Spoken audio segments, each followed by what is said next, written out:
The rent was $50. Marilyn Monroe, still going by Norma Jean Baker professionally at the time, still doing bit parts and modeling gigs, still nobody important, had exactly $7 to her name. It was May 1949, and she was 3 weeks away from being evicted from her small Hollywood apartment. She'd called every photographer she knew looking for modeling work. She'd gone to every casting call. She'd begged the studio for advances on work that might come through eventually. Nothing. Nobody was hiring. Nobody was interested. And in 1 week, her landlord would knock on the door expecting rent money she absolutely did not have. That's when she remembered Tom Kelly's offer. He was a photographer who'd asked her months earlier if she'd be willing to pose nude for an art calendar. She'd said no immediately. Posing nude could ruin an acting career before it even started. But that was when she had other options. Now, staring at an eviction notice and an empty refrigerator, she didn't have the luxury of protecting a career that barely existed. So Marilyn picked up the phone and called Tom Kelly. "That calendar you wanted to shoot," she said, trying to keep her voice steady. "Is the offer still good?" It was. He'd pay $50. Exactly what she needed for rent. She took a deep breath and agreed. "But I need to use a fake name," she said. Tom agreed. The next day, Marilyn Monroe showed up at Tom Kelly's studio, signed the release form as Mona Monroe, and posed nude on red velvet for photographs that would eventually become the most famous nude images in American history. And 3 years later, when those photographs threatened to destroy her career, Marilyn Monroe would do something no Hollywood actress had ever done before. She'd tell the truth. May 27, 1949. Tom Kelly's studio was modest, just a garage converted into a photography space, with lights and backdrops and equipment that looked professional enough. Marilyn arrived wearing a simple dress and no makeup. She was 23 years old, beautiful in that fresh, natural way that the camera loved, but still far from the platinum blonde bombshell she would become. Tom's wife, Natalie, was there, which made Marilyn feel slightly better about the whole situation. At least it wasn't just her alone with a male photographer. Natalie explained the setup. Marilyn would pose on red velvet drapery, various positions, artistic shots meant to look elegant rather than pornographic. This was for a calendar, not a dirty magazine. The goal was beauty, not sleaze. Marilyn nodded, understanding intellectually but still feeling the knot of anxiety in her stomach. She'd never posed fully nude before. She'd done bathing suit shots, some revealing pinup photos, but never completely naked. But $50 was $50, and eviction was eviction. So she went behind the screen, took off her clothes, wrapped herself in a robe, and walked back out to face the camera. Tom Kelly was professional, treating the shoot like any other modeling job. "Lie on your side. Arch your back slightly. Turn your head toward me. Perfect. Hold that. Click, flash, adjust. Now on your back. One arm above your head. Beautiful. Don't smile. Just relax your face.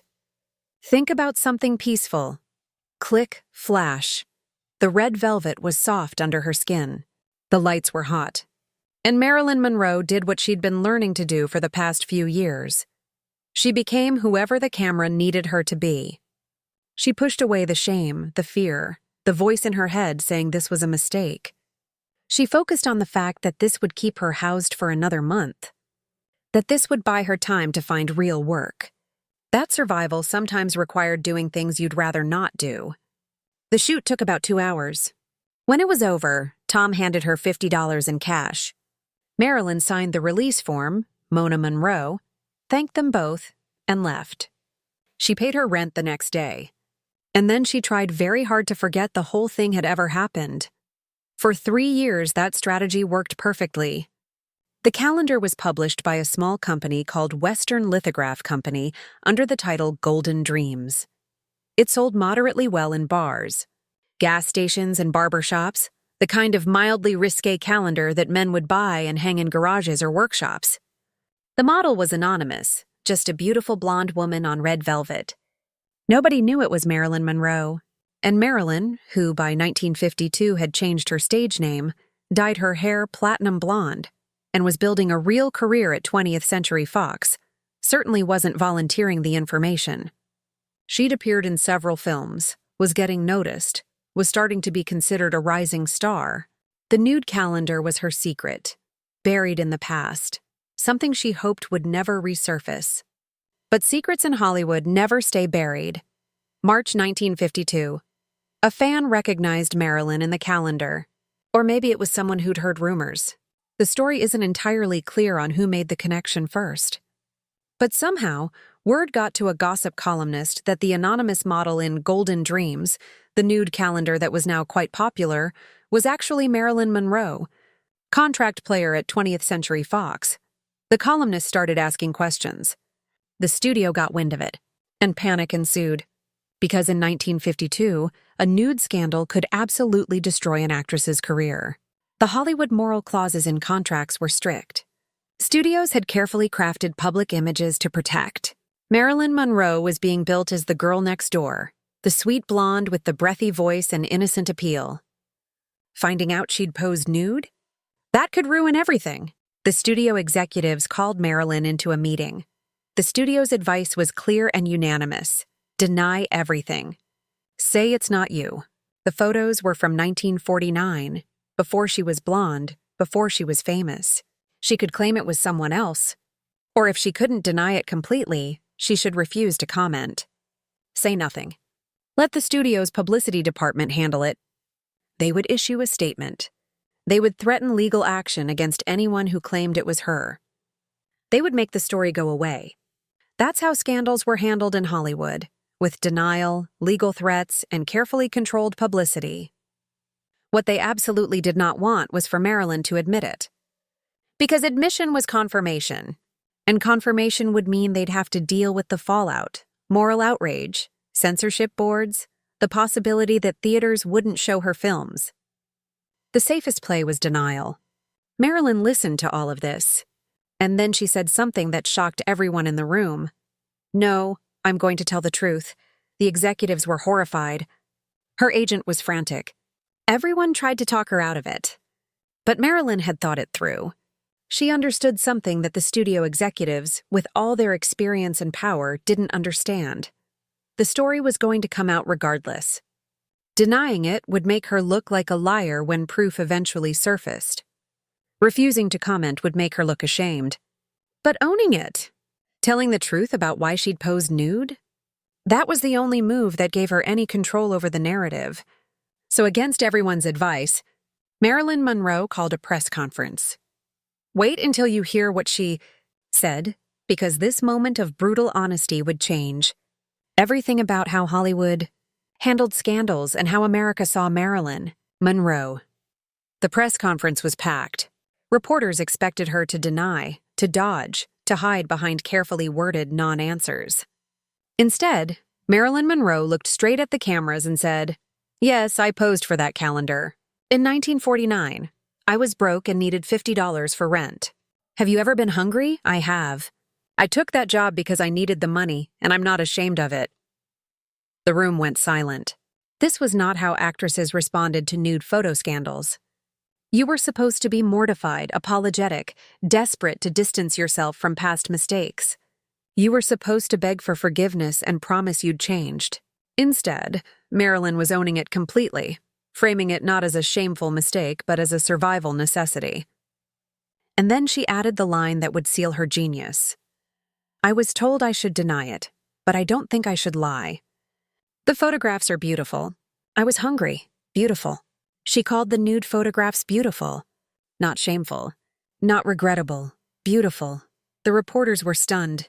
Some started to ask follow-up questions, but Marilyn's simple honesty had disarmed the potential scandal. She wasn't giving them the shame and scandal they'd expected to report. She was giving them a human story about a struggling young woman doing what she had to do to survive.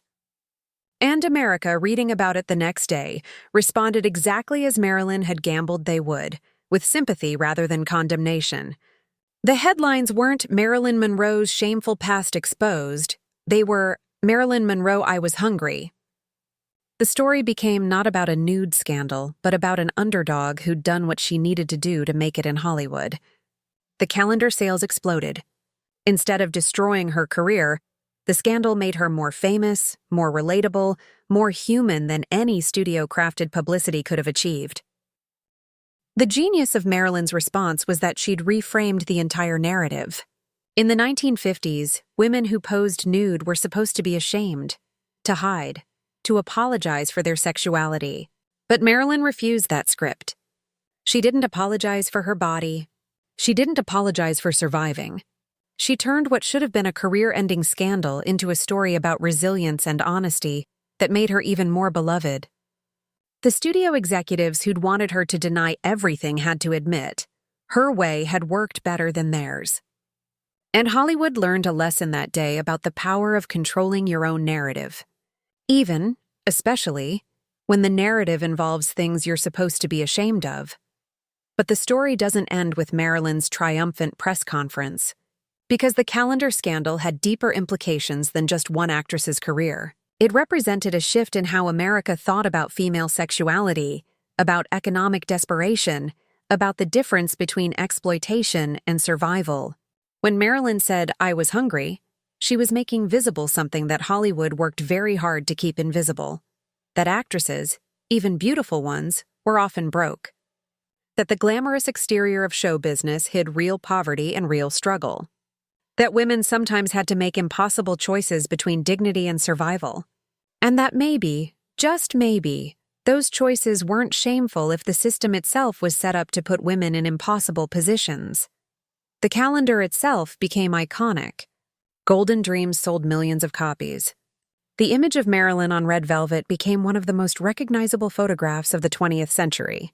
Hugh Hefner would later buy the rights and use one of the photos as the centerfold for the very first issue of Playboy magazine in December 1953. Though Marilyn herself never posed for Playboy, that was just the calendar photo repurposed. And Tom Kelly, the photographer who'd paid Marilyn $50 for a 2-hour shoot, made millions from the images over the years. Marilyn, having signed away all rights for that initial $50 payment, made nothing additional from the calendar's massive success. But in a strange way, she didn't need to. The scandal had made her more famous than the photographs themselves. Her honesty had created a public image more valuable than any single photograph could be. What's remarkable about this story is how calculated Marilyn's response actually was. This wasn't naive honesty or impulsive confession. Marilyn understood publicity, understood scandal, and understood that in 1952 America, the absolute worst thing you could be caught doing was lying. Admitting to posing nude was shocking, but Americans could understand economic desperation.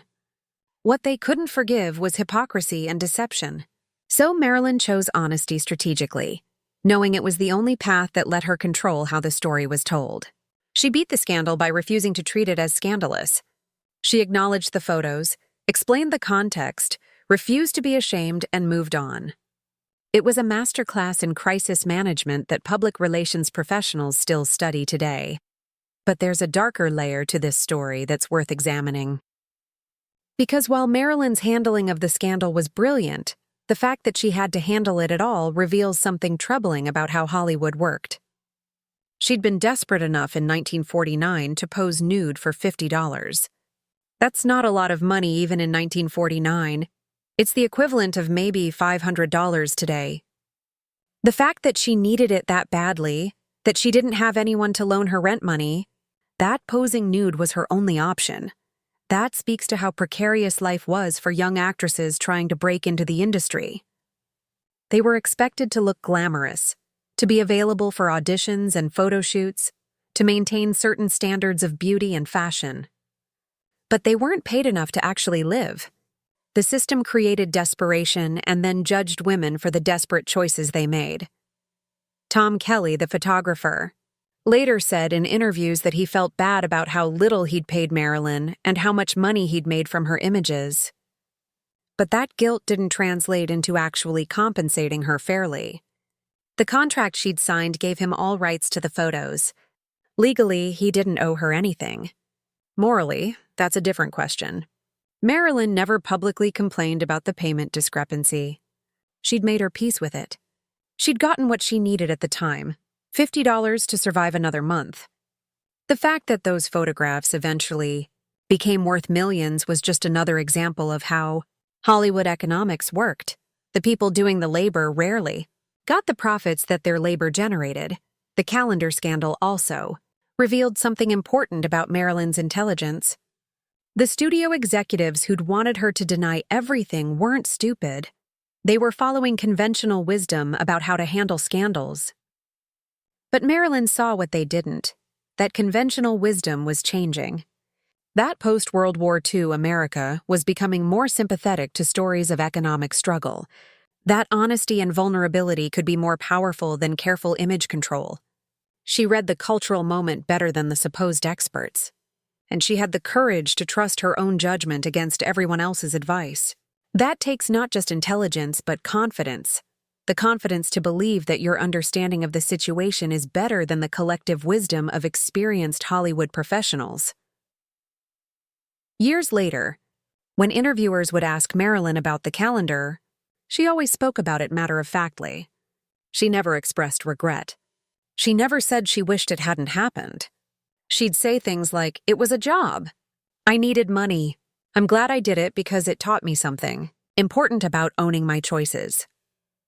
That perspective, treating it as a learning experience rather than a shameful past, was revolutionary for women in the 1950s.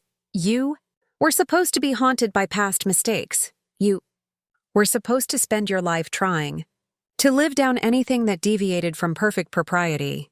Marilyn refused that narrative. She'd made a choice under pressure. It had worked out fine, and she wasn't going to waste energy being ashamed of it. The calendar scandal also changed how other actresses dealt with similar situations. Before Marilyn's honesty, the standard playbook was denial and damage control. After her success with owning the truth, other public figures started to realize that sometimes honesty was the better strategy. Not always. There were still plenty of scandals that destroyed careers.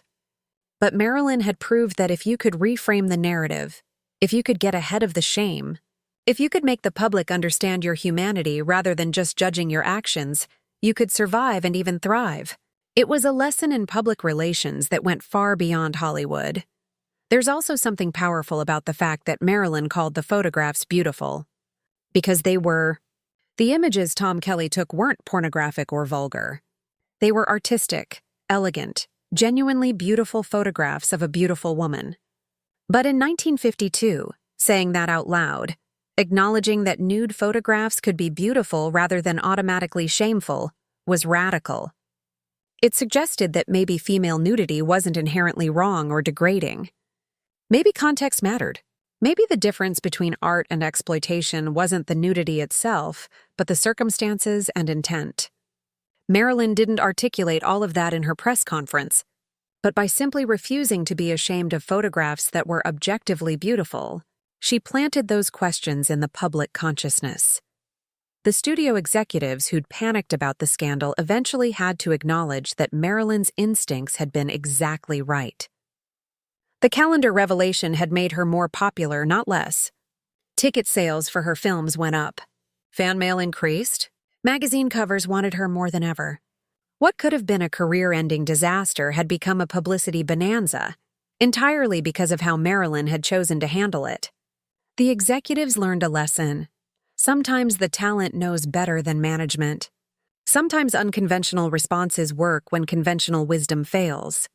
Sometimes the person whose career is at stake has better judgment about how to save it than the people trying to protect the studio's investment. If you look at the calendar photos today, what's striking is how innocent they seem compared to contemporary standards. These images that caused such controversy in 1952 are tame by modern metrics, artistic nude photography that you could see in any museum. But context is everything. In the early 1950s, in the middle of post-war American conservatism, these photos were genuinely shocking. For a mainstream actress to be revealed as having posed nude was serious. The fact that Marilyn not only survived but thrived is a testament to her understanding of timing, narrative, and public sentiment. She knew when to follow rules and when to break them. She knew when to be deferential and when to be defiant. And most importantly, she knew that sometimes the bravest thing you can do is tell a truth that everyone else wants you to hide. The Golden Dreams calendar outlived Marilyn Monroe. You can still buy reproductions of it today. The image of her on that red velvet has been reprinted, referenced, and imitated countless times. It's part of the iconography of 1950s America, alongside poodle skirts and tail fins and soda fountains. But more than the image itself, what endures is the story of how Marilyn handled its discovery. That moment when she looked at reporters and said, "Yes, I did it. I was hungry. I'm not ashamed." That moment resonates because it's about more than one scandal or one actress. It's about refusing to be shamed for surviving. It's about owning your choices even when the world says you should hide them. It's about the power of honesty in a culture built on carefully maintained illusions. What made Marilyn's strategy even more brilliant was the timing. By 1952, she'd been in Hollywood long enough to understand how the publicity machine worked, but she wasn't yet so famous that she couldn't take risks. If the calendar had been discovered earlier, when she was completely unknown, it might not have mattered because nobody cared. If it had been discovered later, when she was a massive star with millions of dollars at stake, the pressure to deny might have been overwhelming. But in 1952, she was at that sweet spot where she had something to lose but not everything, where she was known enough for the story to matter, but not so established that the scandal would define her entire career. She'd intuited that perfect moment and seized it. The calendar incident also demonstrated something crucial about Marilyn's relationship with her own image and sexuality. Unlike many actresses of her era who were uncomfortable with being sex symbols or who tried to distance themselves from their physical appeal, Marilyn embraced it, but on her own terms. She wasn't ashamed of her body or her sexuality. She understood that both were assets in a visual medium, but she also insisted on controlling how they were presented and discussed. When she called the nude photographs beautiful, she was claiming ownership of her image and her narrative. She wasn't letting the studio, the press, or public morality define how those photographs should be interpreted. She was saying, "This is my body, these are beautiful photos. I made a choice I'm comfortable with, and none of you get to make me feel ashamed about it." The ripple effects of her handling of the calendar scandal extended far beyond her personal career. Other women in entertainment started to realize that the shame-based control system only worked if you accepted the shame. If you refused to be ashamed, if you owned your choices and your history, the scandal lost its power. This was revolutionary thinking for the 1950s, when women's sexuality was supposed to be carefully controlled and any deviation from strict propriety was meant to be career-ending. Marilyn had proved that honesty and humanity could trump scandal and shame. She'd shown that audiences were more forgiving and understanding than the gatekeepers believed. And she demonstrated that sometimes the riskiest move is actually the safest one because it's the only move nobody expects. There's also something powerful about the economic dimension of this story. Marilyn was completely transparent about the fact that she'd posed nude for money because she needed money. She didn't dress it up as artistic expression or claim she'd done it for noble reasons. She said, "I was broke. I needed rent money. This was the job available, so I took it." That level of honesty about economic desperation was unusual then and remains unusual now. We're supposed to pretend that survival decisions are always choices, that poverty is always temporary, that anyone struggling financially is somehow at fault. Marilyn cut through all of that. She said, "Sometimes you're hungry, and you do what you need to do to eat and keep a roof over your head. That's not shameful. That's human." And millions of working-class Americans who'd made their own desperate compromises to survive heard that honesty and loved her for it. The calendar. Scandal also reveals Marilyn's understanding of class dynamics in Hollywood. The studio executives advising her to deny everything were wealthy men who'd never had to pose nude for rent money. They couldn't understand why she wouldn't just lie, because lying to protect your image made sense if image was all you had to protect. But Marilyn understood something they didn't. Working-class audiences could smell inauthenticity from a mile away.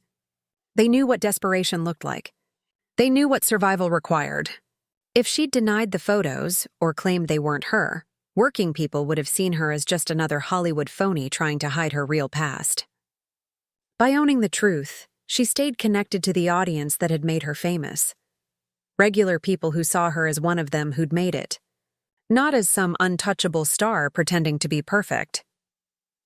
When Marilyn Monroe died in 1962, obituaries and retrospectives inevitably mentioned the calendar.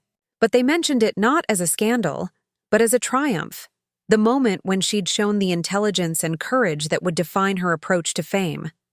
She'd turned a potential career ender into a career maker through nothing more than brutal honesty and refusal to accept shame for choices made under economic pressure. That's a pretty remarkable achievement. And it's worth remembering that the next time someone tries to shame you for something you did to survive, for choices you made when options were limited, for the practical decisions that kept you housed and fed while you were building toward something better. Marilyn Monroe posed nude for $50 because she needed rent money. She owned that truth, and she built a legendary career on the foundation of that honesty. That's not a scandal. That's a blueprint. Which city are you watching from? Drop your location in the comments below. Now we want to hear from you. Do you think Marilyn's honesty was brave or risky? Would her strategy work today?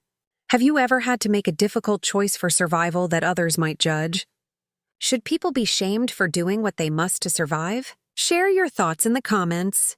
If this story inspired you, don't forget to like this video and subscribe to Boulevard of Monroe for more stories about Hollywood scandals turned triumphs, the power of owning your truth, and the courage it takes to refuse shame. Hit the notification bell so you never miss our next story.